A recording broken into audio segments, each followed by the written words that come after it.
Welcome to புகழாக்கம் channel. இந்த வீடியோல நம்ம என்ன பார்க்க போறோம் அப்படின்னா, 6ஆம் வகுப்புல இருந்து 2ஆம் டேம்ல இருக்க புக்ல இருந்து செயல் பகுதியில ஔவையார், பட்டுக்கோட்டை கல்யாண சுந்தரம், பெருவாயின் மொழியார், முடியரசன், அது போக வாய்மொழி இலக்கியங்கள் இதுல வந்து 2 இருக்கு. அதுக்கப்புறம் உரைநடையில இருந்து காமராஜர், நூலகம், தமிழர் பெருவிழாவும், அதற்கு போக நம்ம இந்த புக்ல இருந்து இம்பார்ட்டன்ஸான கேட்கக்கூடிய இந்த மேற்கோள்கள் என்னென்ன இருக்கு, பிரித்து எழுதுக என்னென்ன இருக்கு, தமிழ் சொல்லுக்கு நேரான ஆங்கில சொல் என்ன இருக்கு, புக் பேக் கொஸ்டின்ஸ், இது எல்லாமே வந்துட்டு நம்ம இந்த வீடியோல ஃபுல்லா நம்ம வந்து பார்க்க போறோம். ஃபர்ஸ்ட் ஔவையார் அப்படின்னா ஔவையாருடைய சிறப்பு பெயர் என்ன அப்படின்னு பார்த்தோம்னா தமிழ் மகள். ஔவையாருடைய சிறப்பு பெயர் தமிழ் மகள். அவர் இயற்றிய நூல்கள் என்னென்னது அப்படின்னு பார்த்தோம்னா ஆத்திச்சூடி, கொன்றை வேந்த நல்வழி. இதில் இடம்பெற்றிருக்க செயல் பகுதினா மூதுரை என்று இடம்பெற்றிருக்கு. அந்த மூதுரை என்பதற்கான அர்த்தம் என்ன அப்படின்னு பார்த்தோம்னா மூத்தோர்கள் கூறும் அறிவுரை என்று பெயர். மூத்தோர்கள் கூறும் அறிவுரை என்பது மூதுரை. இந்த மூதுரையில எத்தனை பாடல்கள் இருக்கு அப்படின்னு பார்த்தா 31 பாடல்கள் இருக்கு. இந்த 31 பாடல்கள் இருக்கு. இந்த மூதுரை வந்து எதை பத்தி இருக்கு அப்படின்னு பார்த்தோம்னா மன்னரையும் கற்றவரையும் வந்து ஒப்பிட்டு ஆராய்ஞ்சிருக்காங்க. அந்த ஒப்பிட்டு ஆராயும் பொழுது மன்னர் வந்து தன் நாட்டில் இருந்தால் மட்டும்தான் சிறப்பு, ஆனால் கற்றவர் வந்து எங்கு சென்றாலும் சிறப்பு அப்படின்னு இந்த பாடல்ல வந்து சொல்லியிருப்பாங்க.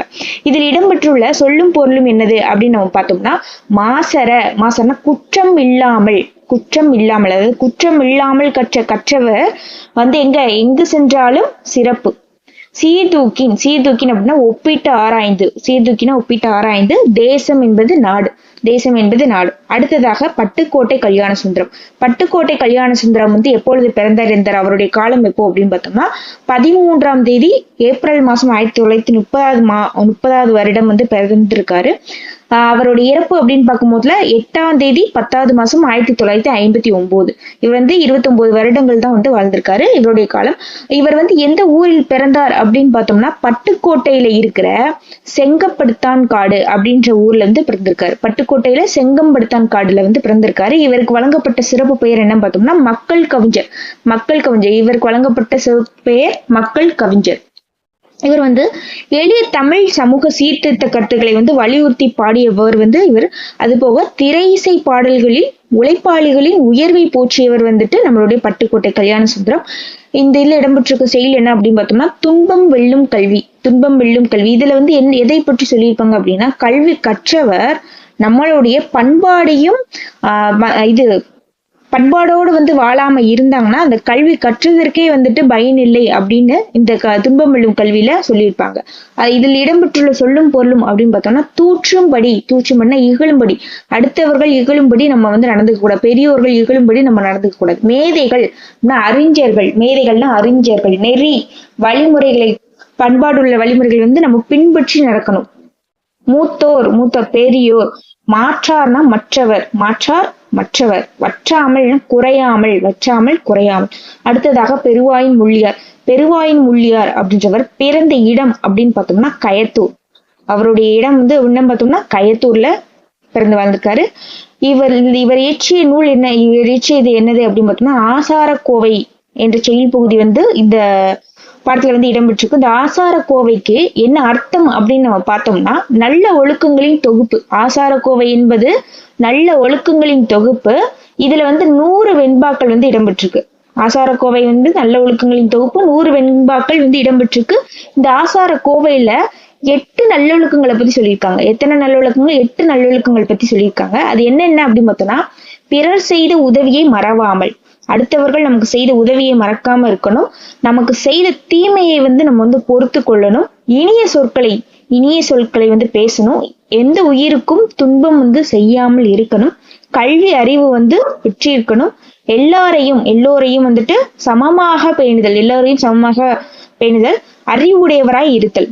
அப்புறம் நற்பண்புகள் உடையவரோடு நட்பு கொள்ளுதல், நல்ல பண்புகளை கொண்டவர்களோடு நம்ம வந்து நட்பு கொண்டிருக்கணும் அப்படின்னு சொல்லியிருக்காங்க. இதுல இடம்பெற்றுள்ள சொல்லும் பொருளும் அப்படின்னு பார்த்தோம்னா நன்றி அறிதல் அப்படின்னா பிறர் செய்த உதவியை மறவாமை. ஒப்புரவு, எல்லோரையும் சமமாக பேணுதல், ஒப்புரவு. நட்பு கொள்ளுதல். அதுக்கப்புறம் முடியரசன் பத்தி பார்ப்போம். முடியரசனுடைய இயற்பெயர் அப்படி என்னன்னு பார்த்தோம்னா துரைராசு. முடியரசனுடைய இயற்பெயர் துரைராசு. இவருக்கு வழங்கப்பட்ட சிறப்பு பெயர் அப்படி என்னன்னு பார்த்தோம்னா திராவிட நாட்டின் வானம்பாடியார் முடியரசன். இவர் இயற்றிய நூல்கள் அப்படின்னு பார்த்தோம்னா பூங்கொடி வீரகாவியம் காவியப்பாவை. பூங்கொடி வீரகாவியம் காவியப்பாவை. இந்த இதுல இடம்பெற்று இவர் எழுதிய செயல் எந்த செயல் இடம்பெற்றிருக்கு அப்படின்னா நானிலம் படைத்தவன் என்ற செயல் இடம்பெற்றிருக்கு. நானிலம் படைத்தவன் என்ற செயல் இடம்பெற்றிருக்கு. அந்த செயல் எதுல இருந்து எடுத்தது அப்படின்னு பார்த்தோம்னா புதியதொரு விதி செய்வோம், முடியரசன் எழுதிய புதியதொரு விதி செய்வோம் என்ற நூல்ல இருந்து நானிலம் படைத்தவன் என்ற செயல் கூறி இடம்பெற்றிருக்கு. இந்த நானிலம் படைத்தவன்ல எதை பத்தி சொல்லியிருப்பாங்க அப்படின்னா 4 நிலங்களை பற்றி சொல்லியிருப்பாங்க. அந்த 4 நிலங்கள் என்னென்ன அப்படின்னு பார்த்தோம்னா முல்லை, மருதம், குறிஞ்சி, நெய்தல். பாலை மட்டும் இதுல வராது. 5 நில முல்லை, மருதம், குறிஞ்சி, நெய்தல். இந்த 4 நிலத்துல மக்கள்கள் எப்படி ஒவ்வொரு இடத்தையும் கிளீன் பண்ணி வாழ்ந்து வந்தாங்க அப்படின்றது பத்தி நம்மளுடைய 4 நிலத்துல எப்படி வாழ்ந்தாங்க அப்படின்றத பத்தி தான் இந்த நானிலம் படைத்தவன்ல சொல்லியிருப்பாங்க. இதில் இடம்பெற்ற சொல்லும் பொருளும் அப்படின்னு என்ன பார்த்தோம்னா மல்லெடுத்த அப்படின்னு வலிமை பெற்ற, மல்லெடுத்த வலிமை பெற்ற, சமர் அப்படின்னா போர், சமர் அப்படின்னா போர், நல்கும் தருகும், நல்கும் தரும், களனி, களனி என்பது வயல், களனி வயல், மரம் வீரம், எக்களிப்பு பெரும் மகிழ்ச்சி, களம் கப்பல், ஆழி கடல். அதுக்கப்புறம் வாய்மொழி இலக்கியங்கள். வாய்மொழி இலக்கியங்கள் இதுல 2 இடம்பெற்றிருக்கு. 2 செயல் பகுதி வாய்மொழி இலக்கியங்கள் இடம்பெற்றிருக்கு. ஃபர்ஸ்ட் ஒண்ணு பார்த்தோம்னா கண்மணியே கண்ணுறங்கு. ஃபர்ஸ்ட் வாய்மொழி இலக்கியங்கள்லாம் என்னதுன்னா வாய்மொழி இலக்கியம் என்பது என்னது நம்மளுடைய வாய் வழியாக பாடி பாடி, அதாவது அந்த பாட்டு நம்மளுக்கு எழுத்துக்கள் மூலமா புக்ல எந்த இதுலயுமே இடம்பெற்றிருக்காது. ஆனா அந்த பாட்டு எல்லாருக்கும் தெரிந்ததா இருக்கும். அதுதான் நம்மளுடைய வாய்மொழி இலக்கியம் அப்படின்னு சொல்லுவோம். அந்த வாய்மொழி இலக்கியங்களை ஃபர்ஸ்ட் நம்ம பார்க்கும்போது கண்மணியே கண்ணுறங்கு. கண்மணியே கண்ணுறங்கு அப்படின்றது ஒரு தாலாட்டு பாடு. இந்த தாலாட்டு அப்படின்றதுக்கு பொருள் என்ன பார்த்தோம்னா நாவை அசைத்து பாடுவதால் அது என்னது தாலாட்டு. நாவை அசைத்து பாடுவதால் அதாவது நம்ம தாலாட்டுன்னு சொல்றோம். இந்த தாலாட்டு பிரித்தல் தாள் பிளஸ் ஆட்டு அப்படின்னு சொல்லுவோம். இந்த தாள் என்பதற்கான பொருள் என்னது அப்படின்னு பார்த்தோம்னா நாக்கு. தாள் என்பதற்கான பொருள் நாக்கு. இந்த ஆட்டு அப்படின்னா நாவை அசைத்து பாடுவதுதான் அது தாள் ஆட்டு அப்படின்னு சொல்றாங்க. இந்த கண்மணியை கண்ணுரங்குல 3 சிறப்பா சொல்லியிருப்பாங்க. நம்மளுடைய சேர நாட்டுக்கு எது சிறப்பு? சோழ நாடு, பாண்டிய நாடு. அதாவது சேர நாடு அப்படின்னு பொறுத்தவரையும் நம்மளுக்கு முத்தேன் சிறப்பா இருந்து. முத்தேன் என்பது என்னென்ன அப்படின்னு பார்த்தோம்னா கொம்புத்தேன், மலைத்தேன், கொசுத்தேன். கொம்புத்தேன், மலைத்தேன், கொசுத்தேன். சோழ நாடு, சோழ நாடுன்னு வரும்போதுல அங்க எது சிறப்பு சொல்லுவோம்? முக்கனியை சொல்லியிருப்பாங்க. சோழ நாடு என்பது முக்கனி, மா பலா வாழை. பாண்டிய நாடு முத்தமிழ் சொல்லுவாங்க. முத்தமிழ், இயல் இசை நாடகம், இயல் இசை நாடகம். நெக்ஸ்ட் சொல்லும் பொருளும். இதுல இடம்பெற்றிருக்க சொல்லும் பொருளும் அப்படின்னு பார்த்தீங்கன்னா நந்தவனம். நந்தவனம் அப்படின்னா பூஞ்சோலை. நந்தவனம் என்பது பூஞ்சோலை. பண் என்பது இலை, பார் என்பது உலகம், இழைத்து பதித்து. இந்த இழைத்துன்றது டிஎன்பிசியில் ஆல்ரெடி கேட்ட கொஸ்டின். இழைத்து அப்படின்றது பதித்து. பார் என்பதும் கேட்டிருக்காங்க. 2வதாக கடலோடு விளையாடு. கடலோடு விளையாடு அப்படின்ற நூல் அப்படின்றது நம்மளுடைய சக்திவேல் என்பவர் நம்மளுடைய ஆய்வு செஞ்சு ஒரு நாட்டுப்புற இயல் ஆய்வு அப்படின்ற நூல் வெளியிட்டிருக்காரு சக்திவேல் அவர்கள். அதுல இருந்து கடலோடு விளையாடு அப்படின்றது எடுத்திருக்காங்க. இந்த கடலோடு விளையாடு எதை பற்றி இருக்கும் அப்படின்னு பார்த்தோம்னா மீனவர்கள் கடலுக்கு மீன் பிடிக்க சொல்லுவாங்க. அப்பொழுது பாடப்படும் பாட்டு தான் கடலோடு விளையாடு. இதுல ஒவ்வொரு இதுக்கும் ஒவ்வொரு விதமா சொல்லியிருப்பாங்க. அது என்ன அப்படின்னு பார்த்தோம்னா இப்ப நம்மளுக்கு கடல்ல மீன் பிடிக்க போகும் பொழுது வெடிவெள்ளி, அங்க இருக்கின்ற வெடிவெள்ளி அவங்களுக்கு மீன் பிடிப்பவர்களுக்கு எப்படி இருக்கான்? விளக்கு போல இருக்கு, விளக்கு போல இருக்கு. அங்க பறந்து விழுந்திருக்கிற கடல் அப்படின்றது அவங்களுக்கு பள்ளிக்கூடமாக இருக்கின்றது. அலை அப்படின்றது அவர்களுடைய தோழனாக இருக்கின்றது. மேகம் என்பது குடையாகவும், மணல் அங்க இருக்கின்ற மணல், கடலுக்கு இருக்கின்ற மணல் அப்படின்றது பஞ்சு மெத்தையாகவும், இடி என்பது கூத்தாகவும், புயல் என்பது ஊஞ்சல், அப்புறம் கதிர் என்பது கூரை, கதிர் என்பது சூரியன் அப்படின்றது. அந்த சூரியன் சூரியன் என்பது எப்படி இருக்கு அப்படின்னா கூரையாக இருக்கின்றது. கட்டுமரம் அப்படின்றது வீடாகவும், மின்னல் வரி அரிச்சுவடியாகவும், மின்னல் வரி என்பது அரிச்சுவடியாகவும், மீன் என்பது பொருளாகவும், நிலவு என்பது கண்ணாடியாகவும், தலைவன் என்பவர் பெருவானம் ஆகவும், பனிமூட்டம் என்பது அவங்களுக்கு பனிமூட்டம் என்பது எப்படி இருக்கு? அவங்களுக்கு ஒரு போர்வையா இருக்கு அப்படின்னு சொல்லியிருக்காங்க. இப்ப இந்த கடலோடு விளையாடு அப்படின்ற இது பாத்தீங்கன்னா நெய்தல் நிலத்தோட சேர்ந்தது. நெய்தல் நிலத்தை தான் நம்ம என்ன சொல்லுவோம்? கடலும் கடல் சார்ந்த இடமும் அப்படி சொல்லுவோம். இதுல வாழ்கின்ற மக்கள் அப்படின்றவங்களை எப்படி அழைப்போம் அப்படின்னா பரதவர் பரத்தியர். பரதவர் பரத்தியர். இதுல எந்த விதமான தொழில்கள் செய்வாங்க நெய்தல் நிலத்துல அப்படின்னா மீன் பிடிப்பாங்க, உப்பு விளைவித்தல், மீன் பிடித்தல். இங்க விளைகின்ற பூ என்ன அப்படின்னு தாழம்பூ. தாளம்பூ. நெய்தல் நிலத்தில் விளைகின்ற பூ தாளம்பூ. இதில் இடம்பெற்ற சொல்லும் பொருளும் பார்த்தோம்னா கதிர்ச்சுடர் கதிரவனின் ஒளி. கதிர்ச்சுடர் கதிரவனின் ஒளி சூரியன், சூரியனுடைய ஒளி. மின்னல் வரி அப்படின்னு மின்னல் கோடு, மின்னல் வரி மின்னல் கோடு. அரிச்சுவடி அகர வரிசை எழுத்துக்கள், அரிச்சுவடி அகர வரிசை எழுத்துக்கள். அடுத்ததாக நம்ம வந்து காமராஜரை பத்தி பார்ப்போம். காமராஜருடைக்கு வழங்கப்பட்ட சிறப்பு பெயர்கள் என்ன அப்படின்னு பார்த்தோம்னா எப்படி அழைப்போம்னா பெருந்தலைவர் காமராஜர், படிக்காத மேதை காமராஜர், கர்ம வீரர் காமராஜர், கருப்பு காந்தி காமராஜர், ஏழை பங்காளர் காமராஜர், தலைவர்களை உருவாக்குவர் காமராஜர். அடுத்ததாக கல்வி கண் திறந்தவர் காமராஜர் அப்படின்னு யார் வந்து காமராஜரை வந்து பாராட்டியிருக்காங்க அப்படின்னு பார்த்தோம்னா தந்தை பெரியார் அவர்கள் வந்து கல்வி கண் திறந்தவர் காமராஜர் என்று வந்து பாராட்டியிருக்காங்க.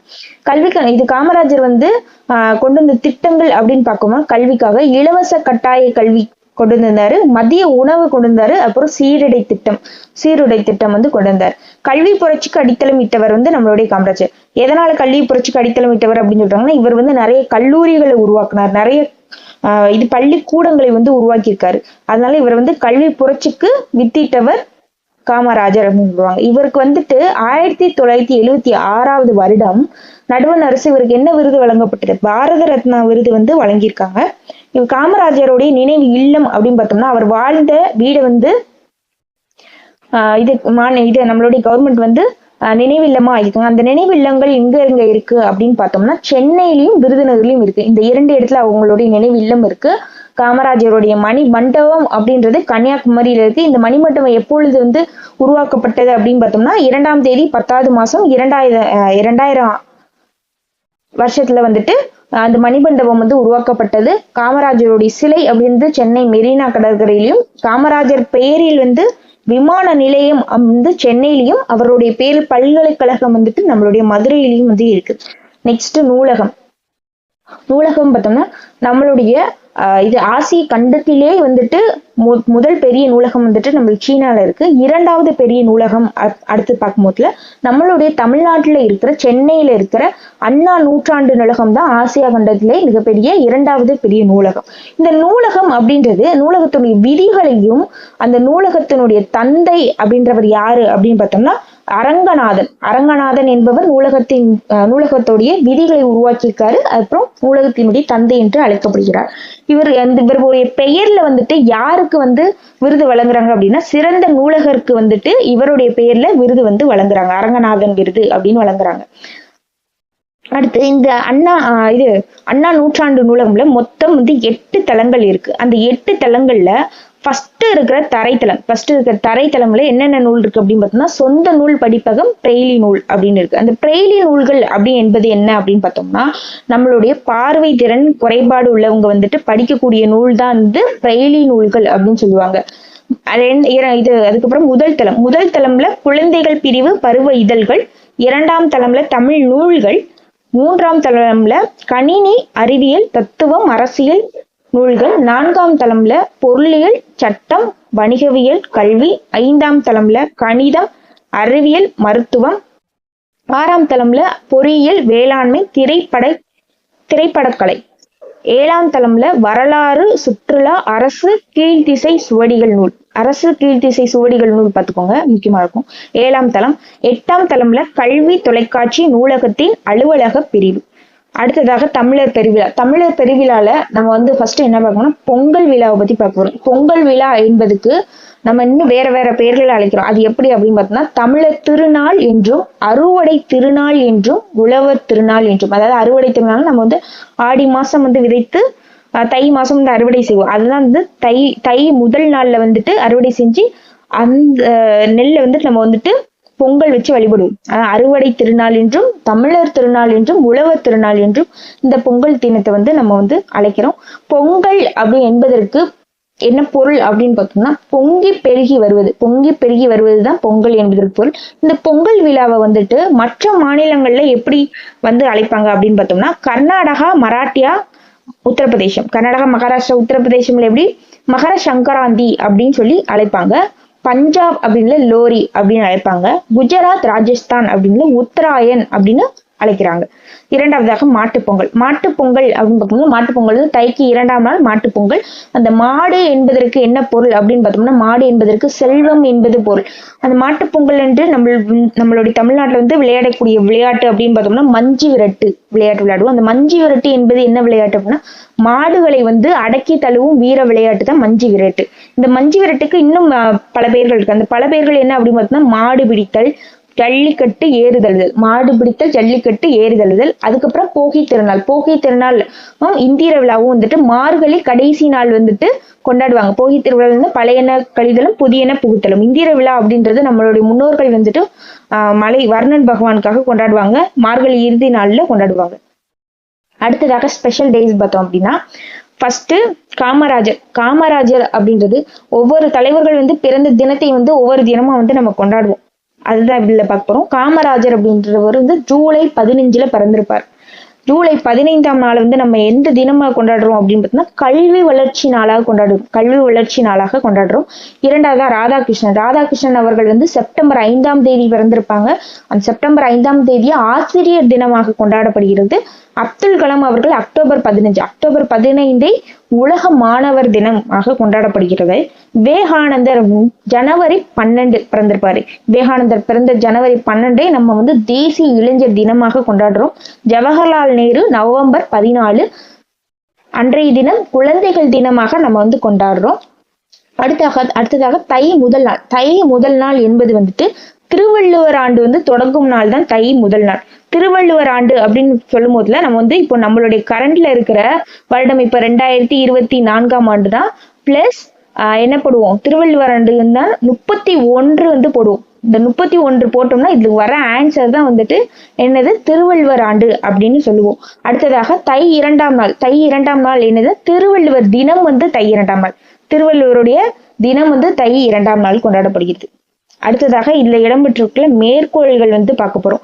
ஃபர்ஸ்ட் வந்து ஆள் அமுக்கி முழுக்கினும் ஆழ்கடல் நீர் நாளி முகவது நாள், சாதி இரண்டோழி வேறில்லை ஊக்கமது கைவிடல். இந்த 3 மேற்கோளையும் சொன்னவர் யாரு அப்படின்னா ஔவையார். அடுத்ததாக நிலம் தீ நீர் வழி வீசும் போடு 5 கலந்த மயக்கும் உலகம் ஆதலின். அடுத்ததாக உலக உயிர்களை ஓரறிவு முதல் 6 வரை வகைப்படுத்திய நூல் அப்படின்றது என்ன பார்த்தோம்னா தொல்காப்பியம் நூல் இல்ல இந்த மேற்கோள்கள் வந்து இடம்பெற்றிருக்கு. அடுத்ததாக கல்வி அழகோ அழகு. கல்வி அழகோ அழகு என்பது வந்து நாலடியார்ல இடம்பெற்றிருக்கு. அடுத்ததாக பழமொழி 400. பழமொழி 400 வந்து எழுதியவர் வந்து 3 உரை அரையனார். இது என்ன ஆற்றவும் கற்றார் அறிவுடையார் அத்துடையார் நாற்றிசையும் செல்லாத நாடில்லை அந்நாடு வேற்று நாடு ஆகாதமவே ஆமாயினால் ஆற்றுணா வேண்டுவதில். இந்த ஆற்றுணா வேண்டுவதில் அப்படின்றது டிஎன்பிசில கேட்டிருப்பாங்க.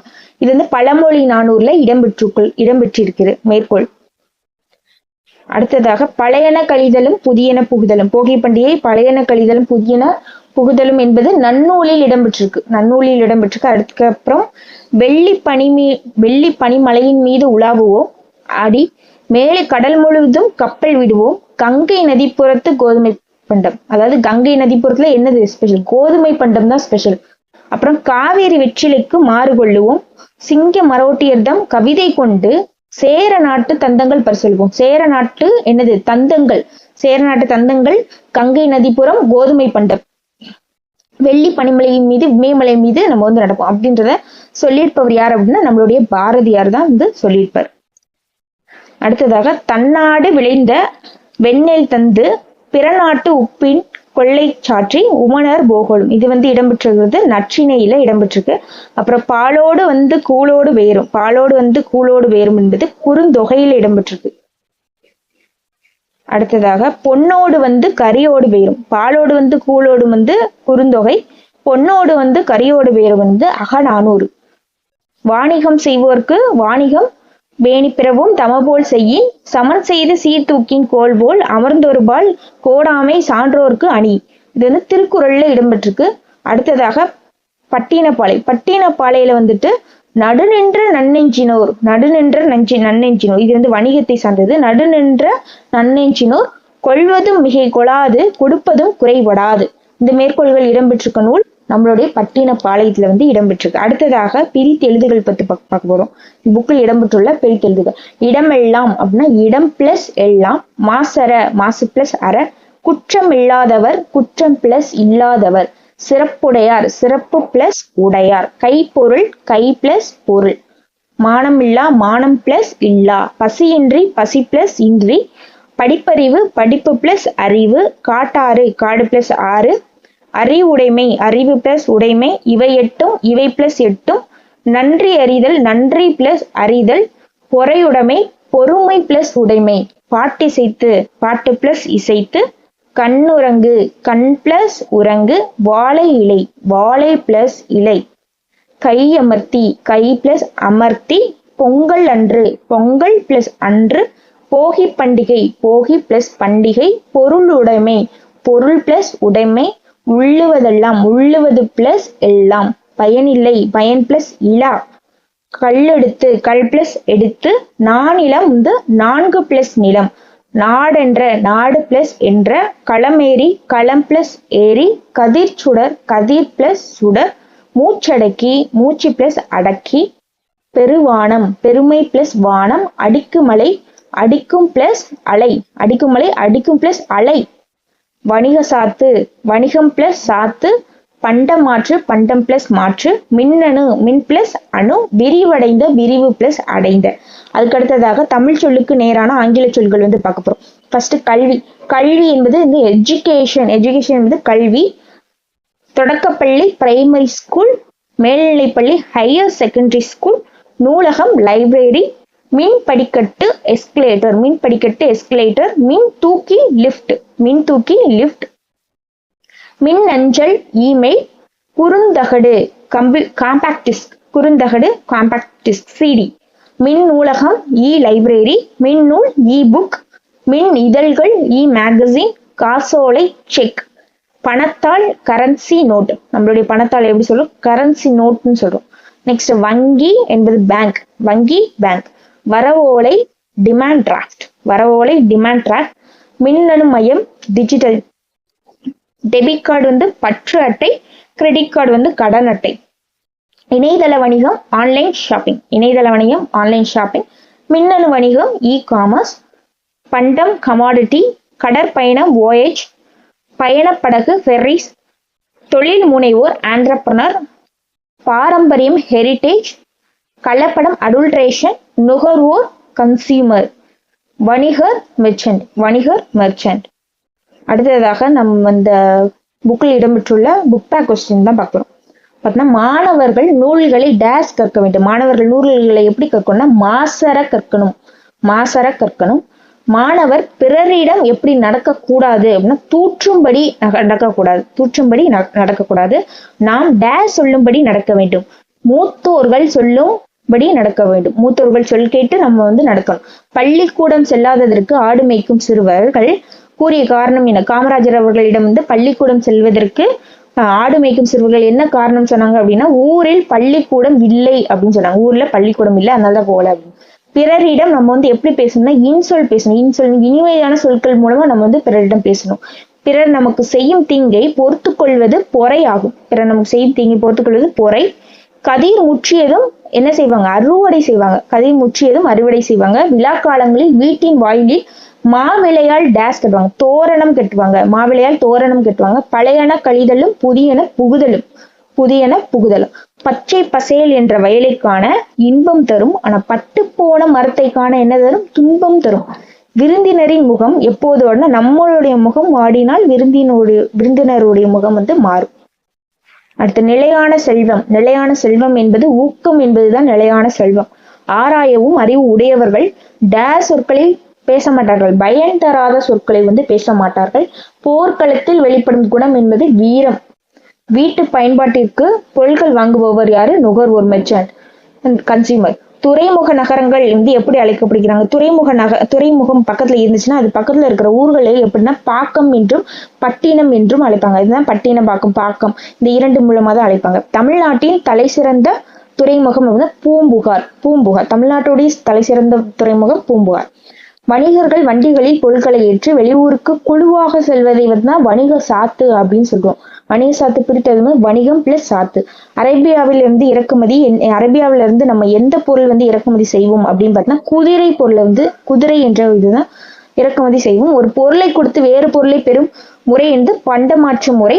கிடைக்கும் பொருள்களில் டேஸ் கூட்டி கிடைக்கும் பொருட்கள் மதிப்பை, நம்மளுக்கு எந்த பொருள் அந்த மதிப்பை கூட்டி புதிய பொருளாக மாற்றுவதுதான் வந்து சிறந்த வணிகம்.